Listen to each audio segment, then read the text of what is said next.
ಇವತ್ತು ನಾನು ಕೊರೋನಾ ಎಂಬ ರೋಗವನ್ನು ಓಡಿಸಲು ಮನೆಯ ಮದ್ದು ಏನೆಂಬುದನ್ನು ತಿಳಿಸಿಕೊಡುತ್ತೇನೆ. ಅದಕ್ಕಾಗಿ ಮುಂಚೆ ನಾನು ನಿಮಗೆ ಹೇಳೋದೇನೆಂದರೆ, ಕೊರೋನಾ ಇಡೀ ದೇಶವನ್ನು ಸುಡುತ್ತಿದೆ. ಅದಕ್ಕಾಗಿ ತಾವೆಲ್ಲರೂ ಮನೆಯಲ್ಲೇ ಇದ್ದು ಆರೋಗ್ಯವನ್ನು ಕಾಪಾಡಿಕೊಳ್ಳಿ. ಈಗ ನಾನು ಈ ಕಷಾಯವನ್ನು ಮಾಡಲು ಏನೇನು ಬಳಸುತ್ತೇನೆ ಎಂದು ನಿಮಗೆ ಹೇಳಿಕೊಡುತ್ತೇನೆ. ಮೊದಲಿಗೆ ಪಪ್ಪಾಳಿ ಎಲೆ, ಒಂದು ಎಳೆಯ ಆದಂಥ ಪಪ್ಪಾಳಿ ಎಲೆಯನ್ನು ತೆಗೆದುಕೊಳ್ಳಿ. ನಂತರ ಅಮೃತ ಬಳ್ಳಿ, ನಂತರ ಶುಂಠಿ, ಬೆಳ್ಳುಳ್ಳಿ, ತುಳಸಿನ ನೀವು ಜಾಸ್ತಿ ಆದರೂ ಹಾಕ್ಕೋಬೋದು, ಮತ್ತು ಸ್ವಲ್ಪ ಚಕ್ಕೆ ಮತ್ತು ಮೆಣಸು, ಇದನ್ನು ಹಾಗೂ ಅರಿಶಿಣ, ಸ್ವಲ್ಪ 1 ಚಮಚ ಅಷ್ಟು ಅರಿಶಿಣ. ಇದನ್ನು ನಾವು ಚಕ್ಕೆ, ಮೆಣಸು,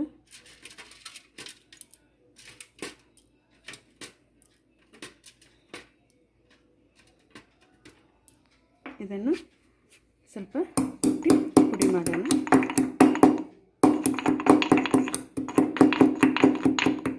ನಂತರ ಇದರ ಜೊತೆಗೆ ಶುಂಠಿಯನ್ನು ಹಾಕೋಣ, ಸ್ವಲ್ಪ ಜೊತೆಗೆ, ಹಾಗೂ ಬೆಳ್ಳುಳ್ಳಿಯನ್ನು ಕೂಡ ನಾವು ಸ್ವಲ್ಪ ಹಾಕೋಣ.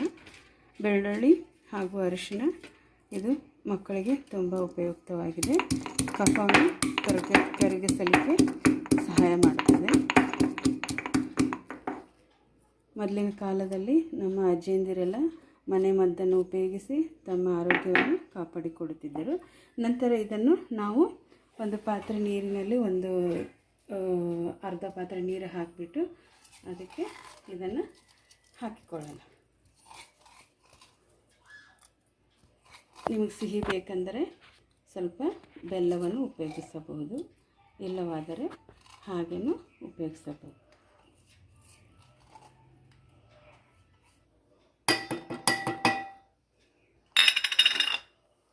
ನಂತರ ಅಮೃತಬಳ್ಳಿ,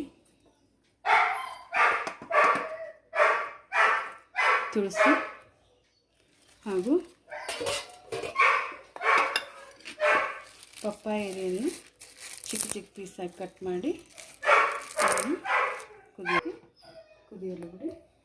ಇನ್ನು ಸ್ವಲ್ಪ ನೀರನ್ನು ಹಾಕಿಕೊಳ್ಳಿ.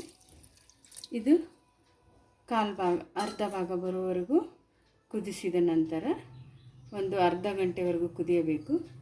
ಕುದಿಸಿದ ನಂತರ ಇದನ್ನು ಸೋಸಿ ಎಲ್ಲರೂ ಅರ್ಧ ಕಪ್ ಮನೆಯಲ್ಲಿರೋರು ಎಲ್ಲರೂ ಇದನ್ನು ಸೇವಿಸಬಹುದು.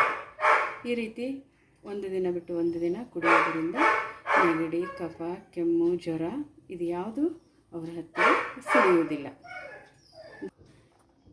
ವೀಕ್ಷಕರೇ, ಈಗ ಅರ್ಧ ಗಂಟೆ ಆಗಿದೆ, ಇದು ಕುದ್ದಿದೆ. ಇದನ್ನು ಸೋಸಿ ಕೊಡಿ.